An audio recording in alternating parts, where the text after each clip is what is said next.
আক্ষরিক অর্থে আজকে সবার নজর ওয়াশিংটনের দিকে। ডোনাল্ড ট্রাম্প আজ কী সিদ্ধান্ত নিচ্ছেন, তার সঙ্গে বিশ্বের বিভিন্ন দেশের যে সমঝোতার আলোচনা চলছে, সে আলোচনার ফলাফল কোথায় গিয়ে ঠেকল। কানাডার কথাই বলি। আজ মধ্যরাত থেকে কানাডার বিভিন্ন প্রোডাক্ট যেগুলো মার্কিন যুক্তরাষ্ট্রে যায়, সেগুলোর উপর ডোনাল্ড ট্রাম্পের আরোপ করা ট্যারিফ নিশ্চিতভাবে কার্যকর হতে যাচ্ছে, সেটি বলা যায়। কারণ এখন পর্যন্ত ডোনাল্ড ট্রাম্পের টিমের সঙ্গে মার্ক কার্নির টিমের আলাপ আলোচনা সত্যিকার অর্থে কোনো সমঝোতায় কিংবা কোনো কনক্লুশনে পৌঁছতে পারেনি।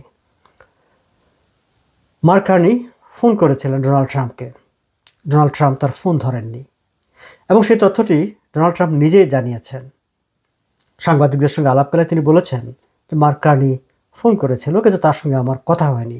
তিনি ঠিক আমি তার ফোন ধরিনি কথাটা এইভাবে বলেননি। তিনি তার যে স্বভাব, তার আসলে সেটি বলবার কথা, কিন্তু তিনি সেটি না বলে তিনি বলেছেন তিনি ফোন করেছিলেন মার্ক কার্নি, তার সঙ্গে আমার কথা হয়নি। এর মাঝখানে অন্য একটি ঘটনা ঘটেছে। আপনারা জানেন যে কানাডা, আমেরিকা, মেক্সিকোকে মিলে একটা ট্রেড এগ্রিমেন্ট আছে। কানাডার মতো মেক্সিকো তার পার্ট, এবং কানাডার সঙ্গে যেই ট্যারিফ নিয়ে যেই সমস্যা হচ্ছে, মেক্সিকোর সঙ্গে একই রকম সমস্যা হচ্ছে। কিন্তু ডোনাল্ড ট্রাম্প আজ দুপুরের দিকে জানিয়ে দিয়েছেন যে মেক্সিকোকে তিনি আরও প্রায় 90 ডেজ 3 মাসের সময় বরাদ্দ করেছেন তাদের সঙ্গে আলাপ আলোচনা চালিয়ে যাওয়ার জন্যে। কিন্তু কানাডার ক্ষেত্রে সেটি হয়নি। হোয়াইট হাউস বিকালবেলা জানিয়ে দিয়েছে যে কানাডার সঙ্গে আসলে সেই অর্থে কোনো অগ্রগতি হয়নি, এবং আজ মধ্যরাতে ডোনাল্ড ট্রাম্প তার এক্সিকিউটিভ অর্ডারে সাইন করবেন। ফলে সেই অর্ডারে হয়তো কানাডার উপর যে ট্যারিফ আরোপের যে বিষয়টি, সেটি কার্যকর করার ঘোষণা থাকতে পারে। এবং মিরাকল কোনো কিছু না ঘটলে, এই মুহূর্তে বসে আর ঘটার কোনো সুযোগও নেই, বাট মিরাকল কোনো কিছু না ঘটলে শুক্রবার আজ ক্যানাডিয়ান টাইম বৃহস্পতিবার দিন গিয়ে রাতে, শুক্রবারের দিন শুরু হবার সঙ্গে সঙ্গে কানাডার বিভিন্ন প্রোডাক্টের উপর তার যে ব্ল্যাঙ্কেট 35% ট্যারিফ, সেটি আরোপিত হবে।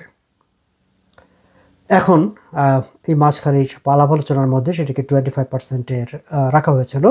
সব কিছু এখন 35%-এ চলে যাবে।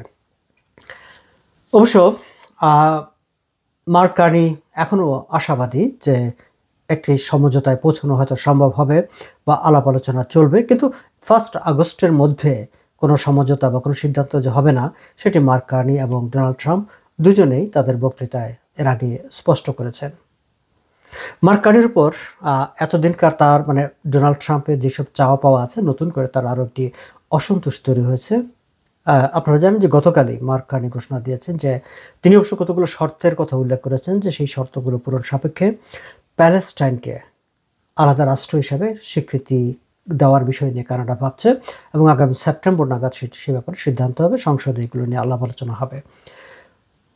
এর আগে ফ্রান্স এবং ইউনাইটেড কিংডম, যুক্তরাজ্য, তারাও এই ঘোষণাটি দিয়েছে। ফলে ইউরোপীয় দেশগুলোর সঙ্গে একরকম একই ধারায় মার্ক কার্নি হাঁটতে শুরু করেছেন, সেরকমটি অনেক বিশ্লেষকরা বলছিলেন, এবং সেটি ডোনাল্ড ট্রাম্পকে ক্ষুব্ধ করেছে, এবং সেই ক্ষোভটি তিনি প্রকাশও করে ফেলেছেন।